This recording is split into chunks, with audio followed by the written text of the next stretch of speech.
Just a simple wonder.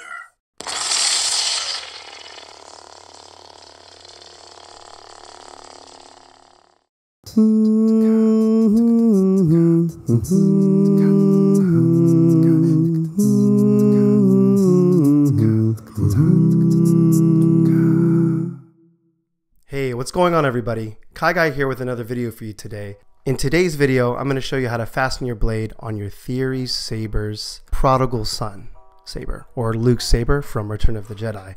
Fastening your blade on this saber may be a little bit more intricate than others. Some of you may have been struggling with this. It's not as simple as tightening one fastening screw. In actuality, there are 5 screws in total. So I'll do a complete breakdown for everyone so you guys can see how to do that today. I really appreciate your support on my other videos as well. It makes me really happy to engage with you and have conversations, and I read every comment. Comment, like, subscribe. I'd really appreciate it. Now let's get into it, shall we? Blade, saber, check. I have my blade plug in right now. I like to put that in when I'm not using my saber so that I can protect the pins and no dust or any particles get in. I'm going to grab my Allen wrench. First, I'm going to loosen the top screw, remove my blade plug so that I can fasten in my blade. Now this piece I'm unscrewing I refer to as the top part of the emitter, so if you hear me reference that later on in the video, that's the part that I'm referring to. Now this is the bottom part of your blade. I like to take the top part of the emitter and kind of slide it up the blade a little bit so you can slide it right back down to finish the fastening process. Now I had referred to this in my review video, but as you can see there are 4 fastening screws down here. It's important that we fasten these in as well so that your blade is secure so you can lock in that twirlability.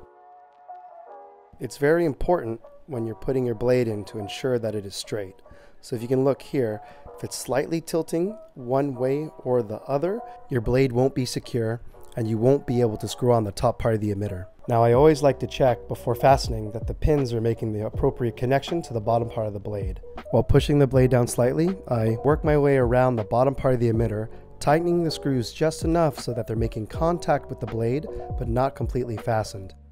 This ensures that the pressure distribution between all 4 screws are equal and your blade will fasten straight and secure. I currently have my blade resting on a table, so it's easy to stand it up straight and kind of rotate it as I fasten these screws. I do take my time when I do this because I like to ensure that everything is on straight and secure. Maybe I'm a perfectionist, but I really enjoy swinging the saber around, so I just want to make sure that everything is in place. After making the final adjustments, you can see that the top part of the emitter that I was holding on the blade is ready to go.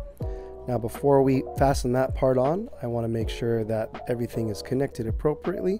So you got to give it a quick test, see if it turns on. It does, animations are good.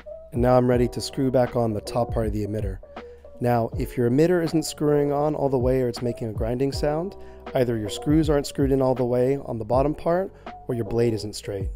Now I just have to tighten the top part of the emitter here, make sure that it's tight and good to go. And now we're on to the final step, tightening that 5th screw on the top part of the emitter. Once you've done that, you've fulfilled your destiny and you're ready to live your best saber life. My goodness, this saber is beautiful. I hope I answered all of your questions. Thank you so much for sticking around with me for another video. Please like, comment, subscribe, tell your friends, tell your parents, tell your friends to tell their parents. I would greatly appreciate it, as I appreciate every single one of you. Until next time, may the force be with you. Peace!